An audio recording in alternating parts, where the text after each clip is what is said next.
Merry Christmas, deadbeat. Mrs. Hoffman's voice rang across the courtyard of Riverside Apartments like a bell announcing my public humiliation.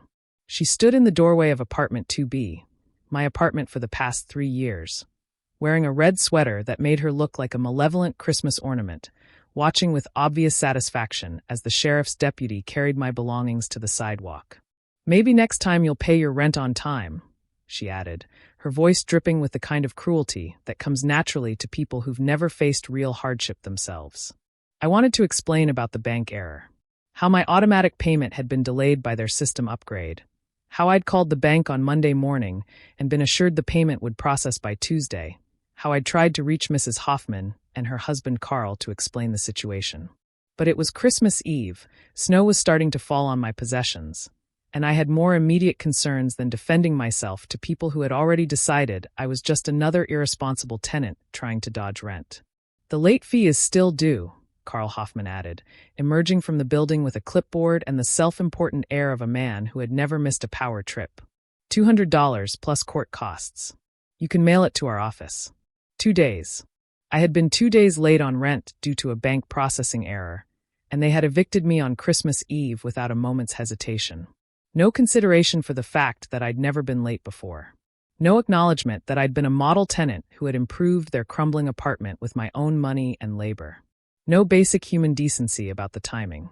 "Pleasure doing business with you," Mrs. Hoffman said, slamming my apartment door so hard that the cheap wreath I'd hung there fell to the ground.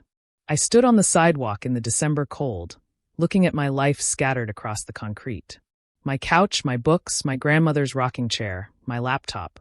Everything I owned was now exposed to the elements while my former landlords retreated to their warm offices to count money they'd made from exploiting people who had nowhere else to go. The Hoffmans owned 3 low-income apartment buildings in our city, and they ran them like feudal lords extracting tribute from desperate peasants. Late fees that violated state regulations, security deposits that magically found reasons never to be returned, maintenance requests that were ignored until problems became uninhabitable, and eviction notices filed at the first opportunity. They got away with it because their tenants were college students, single mothers, elderly people on fixed incomes, and working-class families who couldn't afford lawyers to fight back. People like me, at least people like I had been. What the Hoffmans didn't know was that my financial situation had changed dramatically in the past 6 months. The freelance web development work that had barely covered my rent had evolved into something much bigger. A client had been so impressed with a website I'd built for their small business that they'd recommended me to their business partners. Then their partners had recommended me to their clients. By November, I was earning more in a month than I used to make in 6 months. By December, I had enough money saved to put a down payment on a house. I'd been planning to give the Hoffmans notice after the holidays and move somewhere that didn't require me to put buckets out every time it rained. But here I was on Christmas Eve, homeless because of a 2-day bank delay and 2 landlords who treated basic human dignity like an unnecessary business expense. I loaded my belongings into my car and a rented storage unit, then spent Christmas Eve in a nearby 24-hour diner, nursing coffee and using their Wi-Fi to research local real estate listings. If the Hoffmans wanted to play hardball, I'd show them what hardball really looked like. The next morning, Christmas Day, I received a call from my bank confirming that the rent payment had processed and asking if I wanted them to investigate the delay. Too little, too late, but it gave me an idea. Over the next week, I made some calls. I contacted other tenants in the Hoffmans buildings, asking about their experiences. I researched property records and discovered that the Hoffmans were heavily leveraged, with mortgages and liens on all 3 of their buildings. Most importantly, I found out that Riverside Apartments, the building they'd just evicted me from, was going into foreclosure. The Hoffmans had been using rental income to fund their lifestyle rather than paying their mortgage. They were 3 months behind on payments, and the bank was preparing to seize the property. I called the bank's commercial real estate department and inquired about purchasing the property at auction. The loan officer was very helpful. Yes, the building would be auctioned in February. Yes, I could submit a pre-qualified bid. Yes, they would be happy to work with a cash buyer who had a proven track record of property management. I didn't mention that my proven track record consisted entirely of being an excellent tenant who had been illegally evicted. Over the next month, I did my homework. I researched comparable property values, analyzed rental income potential, and developed a business plan for turning Riverside Apartments into the kind of place I would actually want to live. Better maintenance, fair policies, responsive management, revolutionary concepts in the Hoffman business model. I also quietly reached out to other tenants, many of whom were dealing with the same issues I'd faced. Arbitrary fees, ignored maintenance requests, and constant threats of eviction for minor violations. Several had been looking for new places to live, but couldn't afford moving expenses or security deposits. The auction was held on a cold Tuesday morning in February. I arrived in a business suit, carrying a briefcase, and looking like someone who belonged in the world of real estate investment. The Hoffmans were there too, sitting in the back row and whispering frantically to their lawyer. They looked nervous, which made sense. If they lost the building, they would lose their primary source of income and probably their other properties as well. When the bidding started, there were only 3 serious contenders: a property management company that specialized in low-income housing, a developer who wanted to tear down the building and put up condos, and me. The bidding opened at $180,000, the amount of the outstanding mortgage. It quickly escalated as the property management company and the developer competed for what they saw as an undervalued asset in a gentrifying neighborhood. I waited until they had pushed the price to $240,000 before making my first bid. $245,000. The property management company went to $250,000. The developer went to $255,000. I countered with $265,000. This continued for another 10 minutes until the developer dropped out at $290,000. The property management company made one final bid of $295,000, then shook their heads when I immediately countered with $300,000. Sold to bidder number 7 for $300,000, the auctioneer announced. I had just become the owner of Riverside Apartments, the building that had kicked me onto the street on Christmas Eve. The Hoffmans stared at me in shock as I walked to the front to sign the paperwork. I could see the exact moment when Mrs. Hoffman recognized me. Her face went white, then red, then back to white. "That's impossible," she whispered to her husband. "He's just a tenant." He was just a tenant. Carl Hoffman was frantically flipping through documents, probably trying to figure out how the deadbeat they'd evicted 2 months earlier had just outbid professional real estate investors for their building. After completing the purchase paperwork, I approached their lawyer. "I'd like to discuss the transition of property management," I said professionally. "I understand the Hoffmans have been collecting rent through February?" "That's correct," the lawyer said uncomfortably. "They've been managing the property under an agreement with the previous mortgage holder." "Perfect. I'll need a full accounting of all rental income, security deposits, and maintenance expenses. I'll also need them to transfer all tenant files and return any property belonging to the building." I looked directly at Carl Hoffman. "I assume everything is properly documented?" The expression on his face suggested that proper documentation had never been a priority in the Hoffman business model. "There might be some irregularities," the lawyer admitted. "The transition happened quickly, and record-keeping may not be up to current standards." "I see. Well, I'm sure we can sort that out. I'll be conducting a full audit of all financial records and property conditions." 3 days later, I returned to Riverside Apartments as the owner. I'd hired a property management company to handle day-to-day operations, but I wanted to personally oversee the transition and address tenant concerns. My first stop was apartment 2B, my old apartment, which was now occupied by a college student named Amanda who had moved in after my eviction. The Hoffmans had rented it immediately, without bothering to fix any of the issues I'd been complaining about for months. "The heating doesn't work properly," Amanda told me during my inspection. "And there's a leak in the bathroom ceiling. I've been asking them to fix it for weeks, but they keep saying it's not their priority." "It's my priority now," I assured her. "I'll have contractors here tomorrow." My second stop was the building's office, where I found Mrs. Hoffman clearing out her desk. She looked up when I entered, her usual arrogance replaced by nervous uncertainty. "Mr. Morrison," she said, attempting a professional tone. "I didn't expect to see you here." "Really? I own the building. Where else would I be?" "About the transition," she began.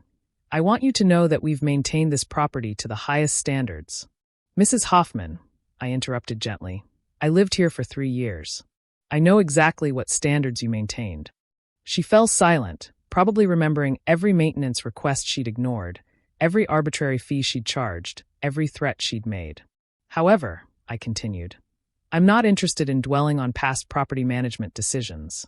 I'm focused on moving forward constructively. Relief flickered across her face. But I do need to discuss your current rental situation. Our rental situation? Yes. I understand you and your husband live in Unit 3A. The relief disappeared instantly. Yes, that's our residence.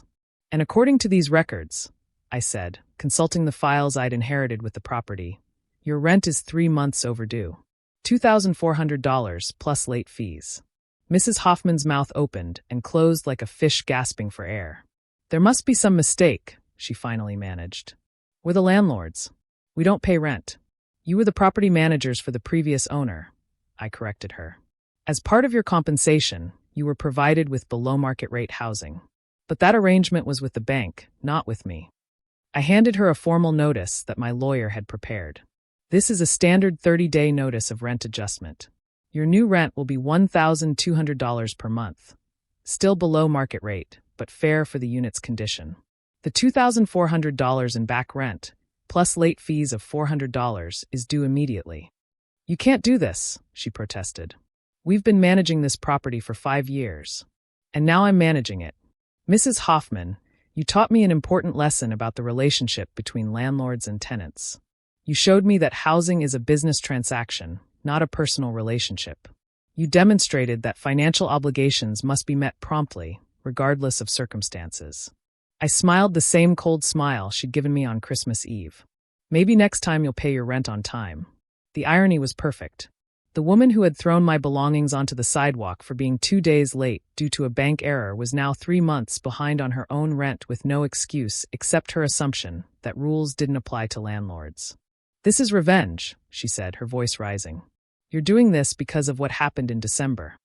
No, Mrs. Hoffman. This is business. You're behind on rent, and I'm a landlord who expects tenants to meet their financial obligations. Nothing personal. Over the next month, I implemented changes throughout the building. Professional maintenance staff, responsive communication systems, transparent policies, and fair enforcement of lease terms. I also reduced rents for long-term tenants who had been paying above-market rates while receiving below-market service. The Hoffmans, meanwhile, struggled to come up with the money they owed. Carl found part-time work at a hardware store, while Mrs. Hoffman took a job answering phones at a dental office. They sold their luxury car and canceled their cable subscription. For the first time in years, they were experiencing the financial stress that their tenants had lived with constantly. They managed to pay the back rent and 1 month's current rent before falling behind again. When I served them with a formal eviction notice, Mrs. Hoffman came to my office in tears. Please, she begged. We just need more time. Carl's hours were cut at the hardware store, and my job doesn't pay enough to cover everything. Mrs. Hoffman, I said gently, I understand that financial difficulties can arise unexpectedly. Have you considered seeking assistance from local social services? There are programs designed to help people in your situation. We're not charity cases, she said, her pride flaring even in desperation. Of course not. But sometimes good people face temporary hardships through no fault of their own. The community resources exist to provide a safety net during difficult times. She stared at me, probably remembering how she'd responded when tenants had asked for patience during their own financial emergencies. However, I continued, I do have a business to run. Other tenants depend on me to maintain fair and consistent policies. In the end, the Hoffmans moved out voluntarily, finding a smaller apartment in a less expensive part of town. Carl eventually found full-time work, and Mrs. Hoffman started cleaning houses to supplement their income. I heard through mutual acquaintances that they'd both developed a new appreciation for the challenges faced by working-class tenants. Carl had even joined a tenants' rights organization, advocating for stronger protections against landlord abuse. 6 months after I'd slept in my car on Christmas Eve, Riverside Apartments had been transformed. Happy tenants, fair policies, properly maintained units, and a waiting list of people who wanted to live there. The building was profitable, but more importantly, it was a place where people could live with dignity. Amanda, the college student in my old apartment, stopped by my office to thank me for the improvements. You know, she said, the previous landlords were terrible. They evicted the guy who lived in my apartment right before Christmas, just for being a couple days late on rent. Can you imagine being that cruel? Some people, I said. Don't understand that how you treat others says more about your character than theirs. Well, whoever that tenant was, I hope he landed on his feet. Nobody deserves to be treated like that. I smiled. I'm sure he did just fine. Today, I own 4 rental properties and manage them all according to the principles I learned during my years as a tenant. Treat people with respect, maintain properties properly, enforce rules fairly, and remember that everyone deserves safe, affordable housing. I still think about that Christmas Eve sometimes, sitting in the diner, watching snow fall on my belongings, wondering how people could be so heartless. But I also think about how that experience taught me exactly the kind of landlord I wanted to be when I had the power to choose. The Hoffmans taught me that power over other people's lives comes with responsibility. They showed me what happens when that responsibility is taken lightly. And they learned, eventually, what it feels like to be on the other side of that power dynamic. Sometimes the best education comes from experiencing both sides of an unfair system. Sometimes the most important lesson is learning that how you treat people when you have power over them reveals everything about your character. And sometimes karma doesn't just knock on your door, it becomes your new landlord. If you've ever been mistreated by someone in authority, if you've ever had your basic dignity ignored by people who should have shown basic human decency, this story is for you. Remember that power is temporary, but character is permanent. Share this story if you believe that how we treat others when we have power defines who we really are. And subscribe for more stories about justice, character, and the satisfaction that comes from turning the tables on people who forgot that everyone deserves respect.